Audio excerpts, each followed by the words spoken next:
Que le Seigneur vous bénisse. Amen. Vous pouvez un peu vous asseoir. Nous bénissons la présence de Dieu ce soir. Que son nom soit loué à jamais. Est-ce que quelqu'un peut acclamer pour le Seigneur?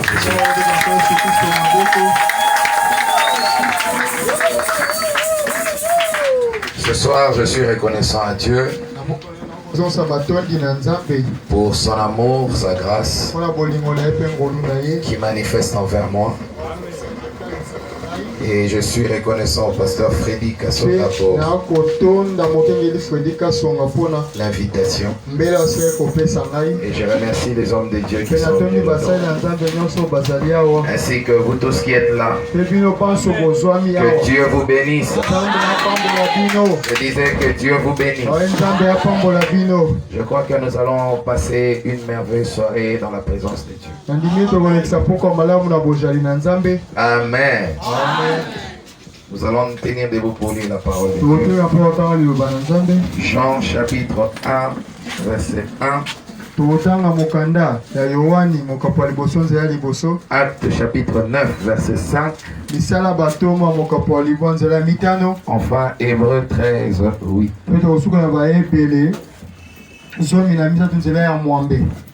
Au commencement était la parole. La parole était avec Dieu et la parole était Dieu. Acte chapitre 9 verset 5. Il répondit, qui es-tu, Seigneur? Et le Seigneur dit, je suis Jésus que tu persécutes. Il te serait dur de réjamber contre les aiguillons. Hébreux 13, 8. Jésus-Christ est le même hier, aujourd'hui et éternellement. Que Dieu ajoute des bénédictions à sa parole. Je vais prier le Seigneur. Nous te bénissons, Seigneur. Nous te rendons de multiples actions de grâce. Tu es merveilleux. Seigneur, manifeste-toi ce soir parce que nous avons besoin de toi. Tu nous as rassemblés pour nous bénir. Fais ce que tu avais prévu pour la soirée d'aujourd'hui. Nous nous remettons entre tes mains, croyant que tu es fidèle. Merci pour ce rendez-vous de ce soir. Merci pour ces 3 jours de réunion. Nous nous abandonnons à toi et nous savons que quelque chose va arriver dans notre vie ce soir. Nous sommes dans les grandes attentes. Nous sommes dans les expectatives. Accorde à chacun selon ce qu'il attend au nom de Jésus-Christ. Amen. Amen. Amen. Amen. Abraham dit, généralement vous recevez ce à quoi vous vous attendez. Frère Branham dit que si vous venez dans une église et que vous vous attendez à voir une faute, il dit que le diable va vous aider. Il va vous donner tellement de fautes que vous manquerez même d'endroits où mettre les autres. Mais si vous voulez voir Dieu, même s'il y a des gens qui vous empêchent à le voir, vous allez le voir. Amen. Amen. Frère Branham raconte encore l'histoire de cette femme de la Bible. Cette femme cananéenne, syrophénicienne. Elle cherchait de voir Jésus. Elle appelait Jésus avec un nom qui n'était pas convenable pour elle. Elle disait fils de David. Or Jésus n'était pas le fils de David pour elle. Fils de David a eu pitié de lui. Jésus ne l'écoutait même pas.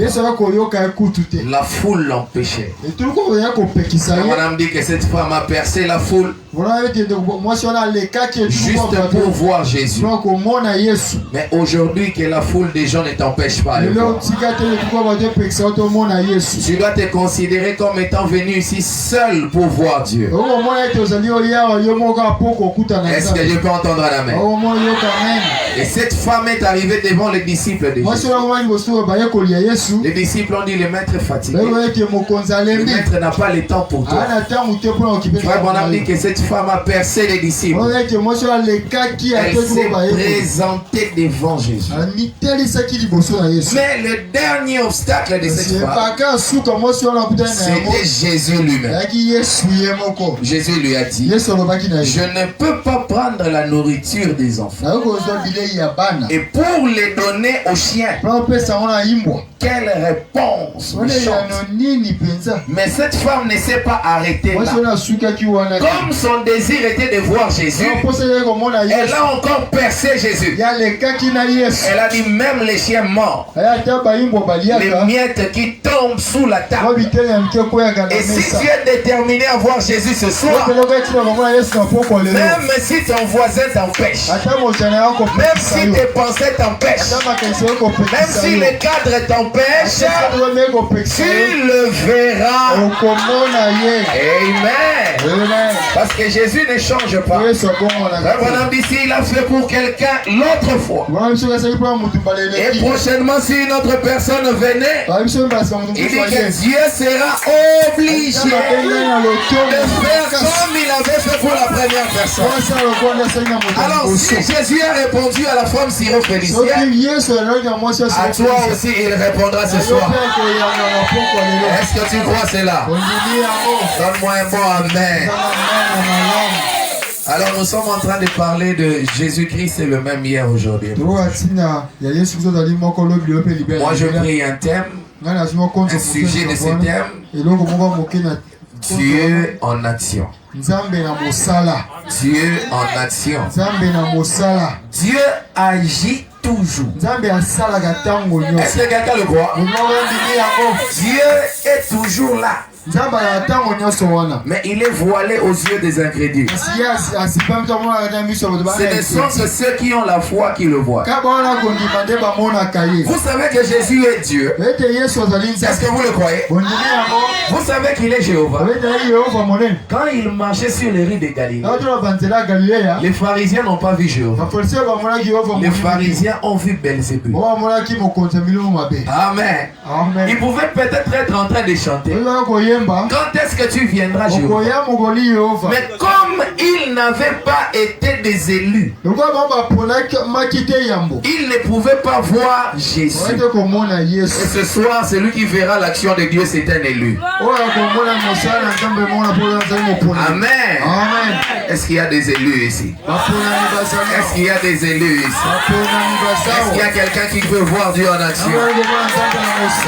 Voilà, on dit que c'est vos attentes qui créent les miracles.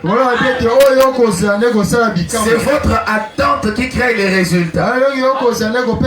C'est votre attitude mentale. Vous ne devez pas venir à l'église pensant au marché. Vous ne devez pas venir à l'église pensant à la vaisselle ou à la lessive. Vous devez venir ici dans l'attente de voir Jésus. Frère Branham raconte l'histoire d'un petit enfant. Cet enfant voulait voir Dieu. Alors il est allé chez son professeur. Il dit: est-ce qu'on peut voir Dieu? Son prof lui dit: aujourd'hui, ici ce n'est pas la religion. Ici c'est l'école. Il va à l'église, il va voir. Cet enfant arrive à l'église. Elle demande à sa monitrice d'école: est-ce qu'on peut voir Dieu? La monitrice dit: je ne sais pas, demande au pasteur. Arrivé chez le pasteur, il dit: pasteur, est-ce qu'on peut voir Dieu? Le pasteur lui dit: nul ne peut voir Dieu et vivre. Frère, l'enfant était déçu. Cet enfant a commencé à pleurer. Ici on ne peut pas voir Dieu. Pourquoi il existe? Cet enfant est allé se réfugier au bord de la mer. Il a commencé à pleurer. Commencé à pleurer. Il pleurait. Alors il a vu un vieillard, un vieux pécheur. Ce vieux lui a dit, mais pourquoi tu pleures? Il dit, réponds d'abord à ma question. Il dit, non, dis-moi pourquoi tu pleures. Il dit, réponds d'abord. Il dit, bon, donne-moi ta question. Est-ce qu'on peut voir Dieu? Le vieillard a commencé à pleurer. Il dit, non, mais toi tu m'as posé la question pourquoi j'ai pleuré. Toi aussi tu commences à pleurer. Il dit, est-ce qu'on peut voir Dieu?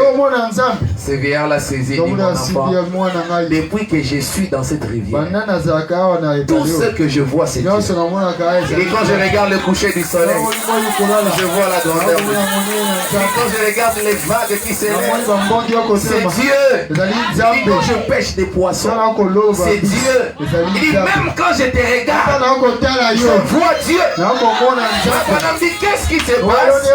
Quand vous avez beaucoup de Dieu à l'intérieur, vous verrez Dieu partout. Quand vous voyez quelqu'un qui ne fait que voir les erreurs, sachez que c'est lui-même qui est en erreur. Un chrétien, il cherche toujours le bon côté. Il cherche toujours un point positif. Il cherche toujours Dieu. Quand nous allons sortir d'ici, il y a quelqu'un qui va dire, j'ai vu Dieu. J'ai vu Dieu dans le pasteur. J'ai vu Dieu dans l'adoration. J'ai vu Dieu dans la prédication. Parce qu'il a beaucoup de Dieu là-bas dedans. Alléluia. Amen. Je vais directement lire Frère Branham. Il parle dans la soif paragraphe 222. J'aimerais que quelqu'un soit disposé à voir Dieu ce soir. Parce que vous recevez ce à quoi vous vous attendez. Il y a quelque chose en vous qui veut voir Dieu en action. Votre âme a soif de cela. Ne vous contentez de rien moins que cela. Quand vous avez soif de Dieu, ne prenez pas l'ombre de Dieu. Quand vous avez soif de Dieu, ne prenez pas une promesse. Quand vous avez soif de Dieu, prenez Dieu. Est-ce que je peux entendre la main? Le diable vous amène à vous contenter. Quand tu n'as pas Dieu, deviens membre d'église. Nous ne venons pas ici pour être membre d'église. Nous venons ici pour faire une expérience avec Dieu. Nous venons ici pour rencontrer Dieu. Il faut que Dieu arrête d'être le Dieu de la Bible, qu'il devienne le Dieu de ta vie. Est-ce que je peux entendre la main? C'est bien de dire Dieu de Branham, Dieu de Freddy, mais à un certain moment de votre vie, vous devez dire mon propre Dieu. Alléluia. Vous devez connaître Dieu et Dieu doit vous connaître. Amen. Ne vous arrêtez pas de dire seulement il me connaît. Il me connaît. Il me connaît. Mais est-ce que toi tu le connais? Est-ce que si tu rencontres un musulman, il ne va pas te convertir? Est-ce que si tu rencontres un athée, est-ce qu'il ne va pas te convertir?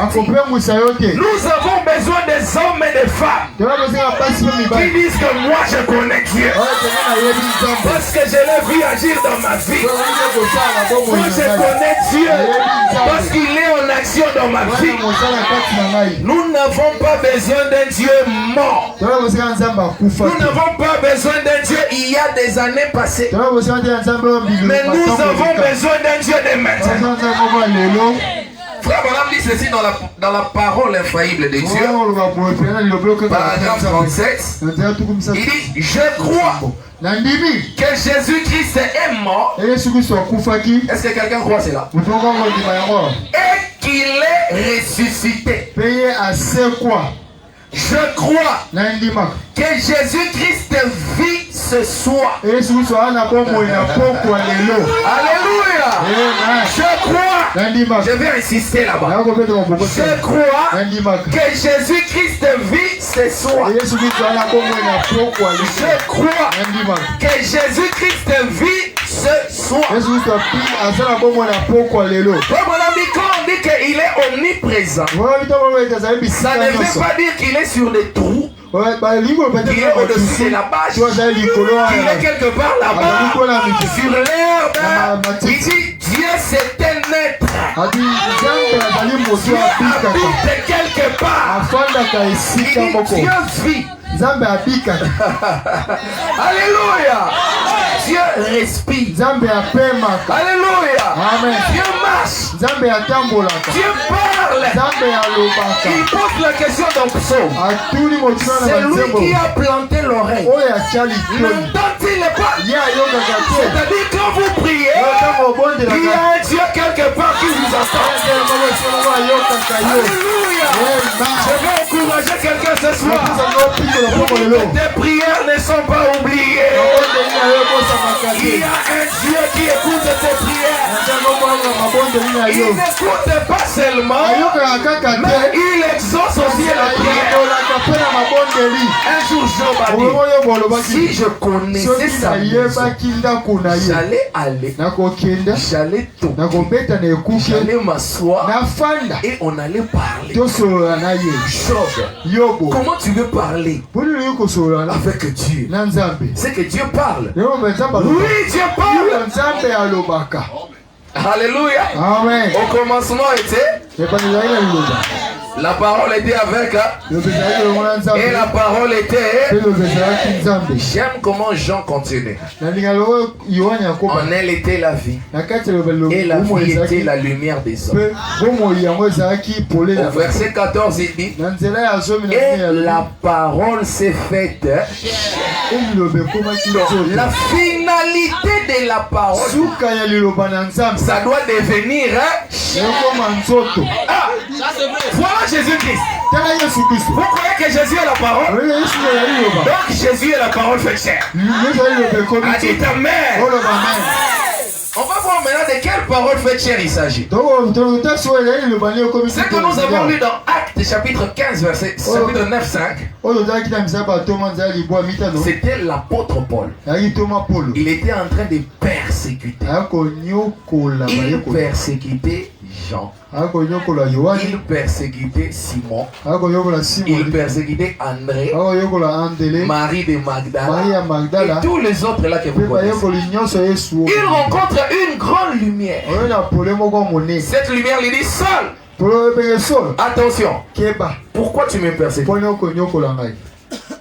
Frère Bonham dit que Paul, étant enseigné par Gamaliel, il ne pouvait pas appeler n'importe quoi Seigneur. Il fallait que ce soit quelque chose de surnaturel. Est-ce que vous croyez que Dieu est surnaturel? Frère, moi je crois à un Dieu surnaturel. Moi je crois que quelqu'un peut entrer ici malade et ils sont guéris. Si tu ne crois pas à un Dieu surnaturel, c'est fini pour toi. L'église de Dieu doit croire à un Dieu surnaturel.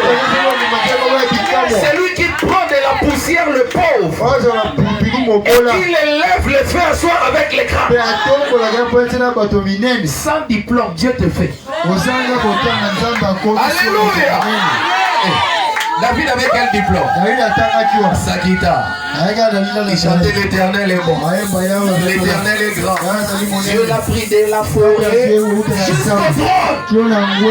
Seulement avec les brochures. Seulement avec les brochures là. Avec les citations là. Dieu te prend de la pauvreté à la richesse. Il y a quelqu'un qui ne croit pas cela. Est-ce que quelqu'un croit cela? Moi je le crois parce que je connais Dieu. Ce soir mon Dieu va devenir ton Dieu. Alléluia. Frère Branham m'a dit, dans la prédication, Jésus de Nazareth passe par la Saint-Grenade. Le feu qui a une fois existé. Un bon feu chaud. Vous ne pouvez pas vous réchauffer avec un feu bas.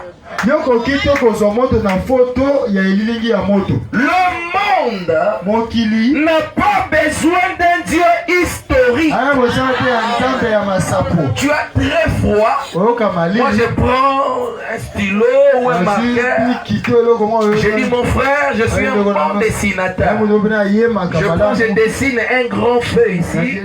Je dis frère, regarde-toi là-bas et console-toi. Tu vas mourir de froid. Amen. Amen. Si il faut que tu aies chaud, je dois prendre les bois, je dois prendre l'allumette, je mets le pétrole et je dis mon frère viens.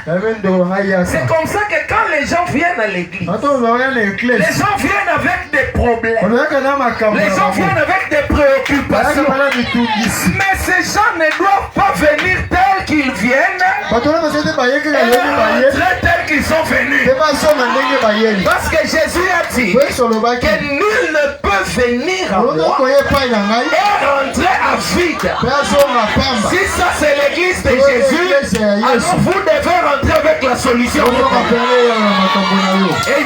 Amen. Si ça c'est l'église de Jésus, vous devez rentrer avec la guérison de vos maladies. Sinon ce n'est pas l'église de Jésus. C'est que c'est l'église de Neville ou c'est l'église de Freddy.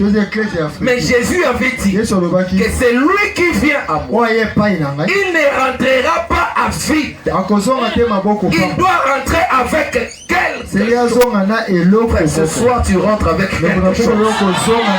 Si Jésus est ici, tu rentreras avec quelque chose. Ma soeur, tu rentreras avec quelque chose. Si Jésus est ici, Frère Branham continue. Il a besoin d'un Dieu présent. L'église a besoin d'un Dieu présent. La Bible dit Jésus-Christ et Hébreux 13:8 le même hier, aujourd'hui et éternellement. Frère Branham pose la question. Est-ce vrai? Est-ce vrai que Jésus est le même hier, aujourd'hui et éternellement? Maintenant, s'il est le même, il doit faire les mêmes choses. S'il ne fait pas les mêmes choses, c'est qu'il a changé. On va d'abord ajouter une citation. Pourquoi beaucoup de chrétiens le trouvent difficile de mener une vie chrétienne? L'église.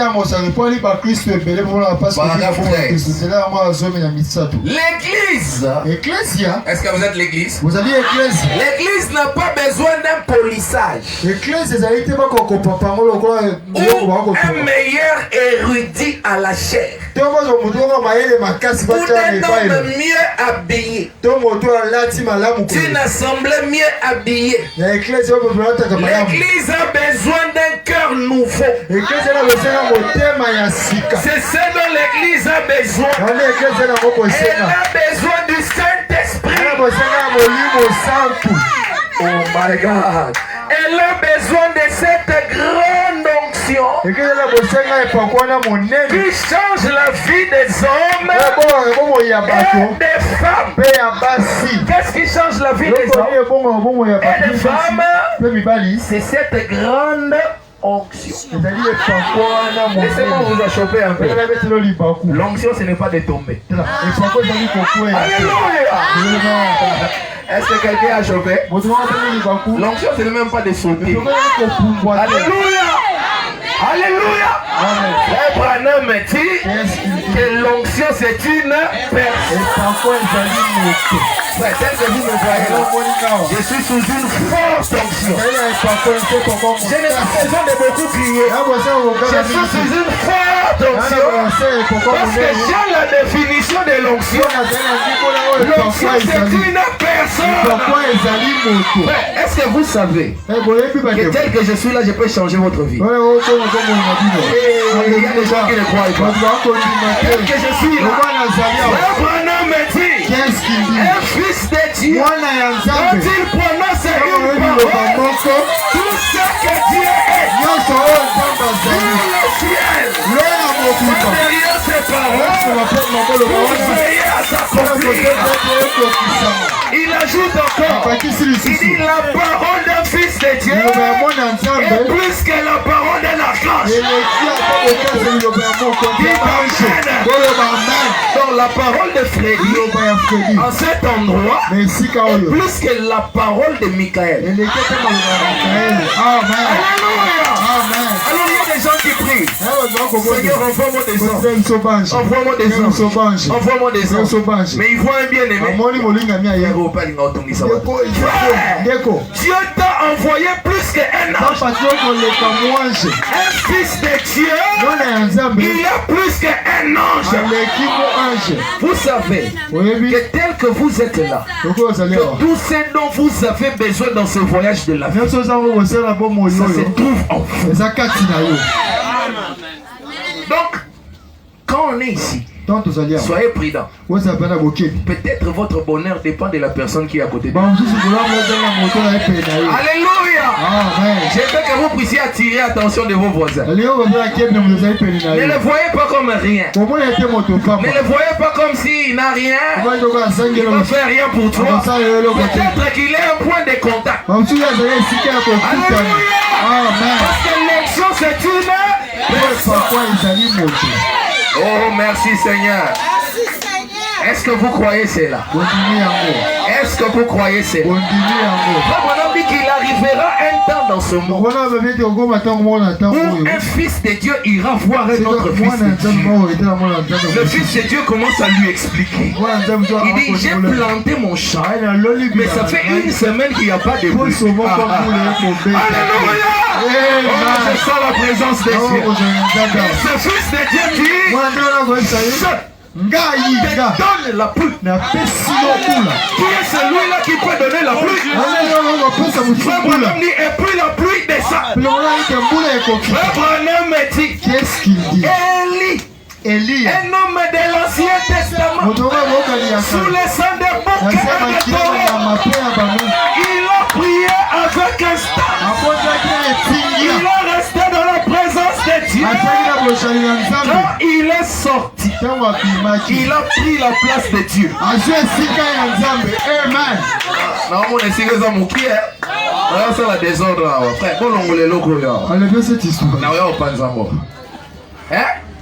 Frère, sous les sangs des boucs et des taureaux. Maintenant, frère Branham nous dit, pourquoi vous vous référez à ces gens-là?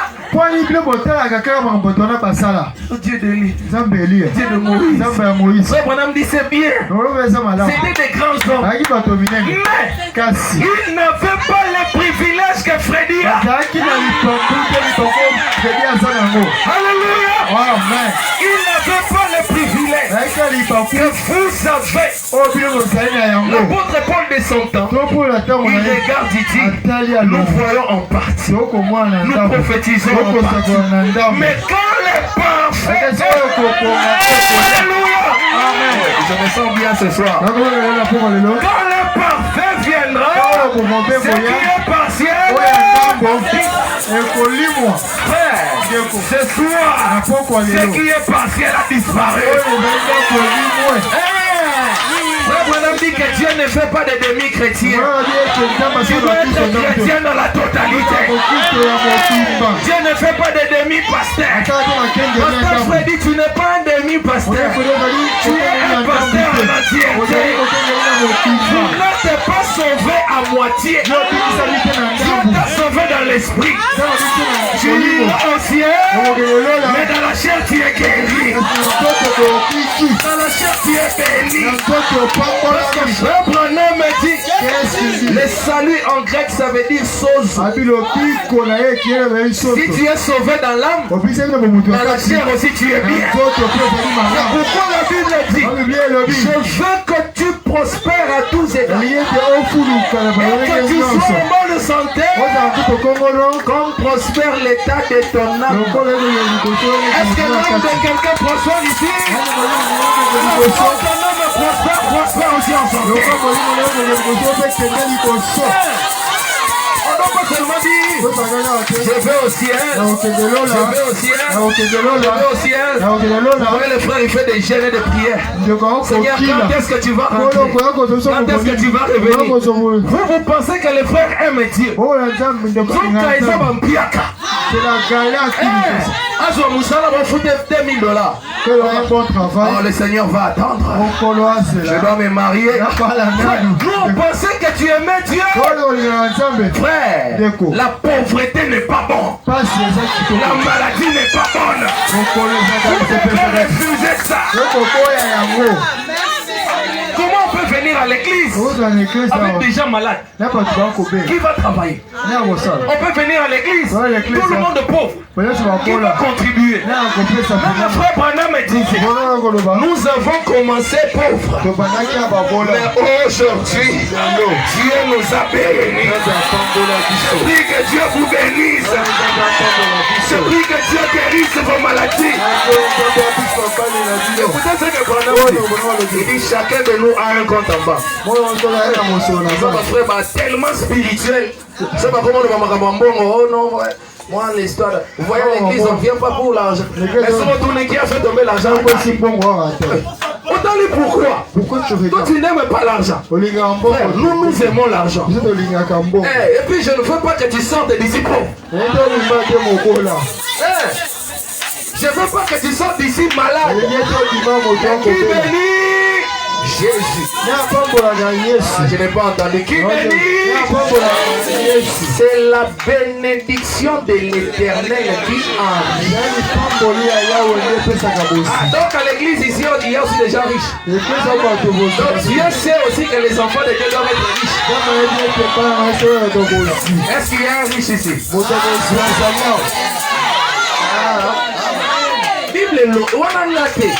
C'est la bénédiction de l'Éternel qui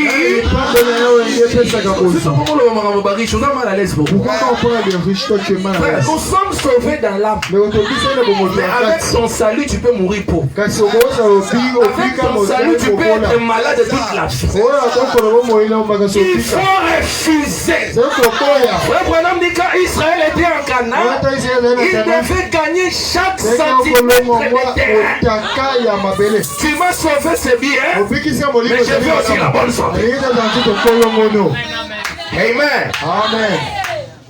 Non, je n'entends pas d'amen. Amen. Frère Branham m'a dit, dans la prédication, les résultats de la décision. Paragraphe 87.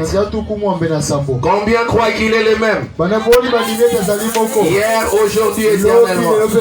Oh, ça c'est bon, j'ai une bonne église. Maintenant, je vais prêcher. Il dit très bien. Je voudrais vous poser une question.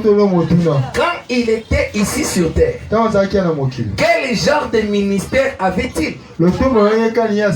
Juste un ou deux sauts dans la Bible et voyons quel genre de ministère il avait. Les genres de ministère qu'il avait à l'époque, il devra l'avoir aujourd'hui. Si il est le même. Vous allez trouver des gens qui prennent Jésus, ils mettent là-bas. Ils prennent Branham, ils mettent ici. Combat. Branham est grand.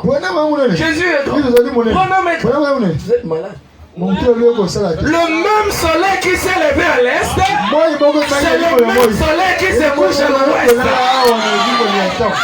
Vous voyez, il dit qu'il a fait beaucoup plus dans ses ministères que là-bas. Est-ce que vous comprenez ce que vous dites? Un jour on a appelé Branham. On dit les gens qui viennent au Branham Tabernacle, ils disent que tu es Jésus-Christ. Branham dit dans un sens vrai, dans un sens faux. Comment faux? Il dit que moi, Branham, je suis ses frères de Galilée, avec la barbe, avec les chevelures, avec la robe. Ça, c'est antichrist. Il dit, j'aime rencontrer Dieu comme un hypocrite, mais pas comme un antichrist. Jésus-Christ est mon Seigneur, moi je suis son serviteur. J'aime la deuxième partie. Il me dit que le même esprit, la même vie, la même sémence, la même nature qui était en Jésus de Nazareth. Venir ici, c'est la parfaite vérité. En dehors de ça, il n'y a pas de vérité. C'est-à-dire, vous voyez Branham, mais c'est Jésus. Alléluia. Frère Branham me dit, regardez-moi. Dites Seigneur Jésus. Alléluia. Hey, est-ce que vous croyez cela? C'est comme si quelqu'un commence à avoir peur. Alors je chasse la peur au nom de Jésus. Branham me dit, la peur est une malédiction. Est-ce que vous croyez cela? Il dit, Élie de Malachika, c'est le Seigneur Jésus-Christ. Donne-moi un bon amen. C'est nous qui avons Jésus.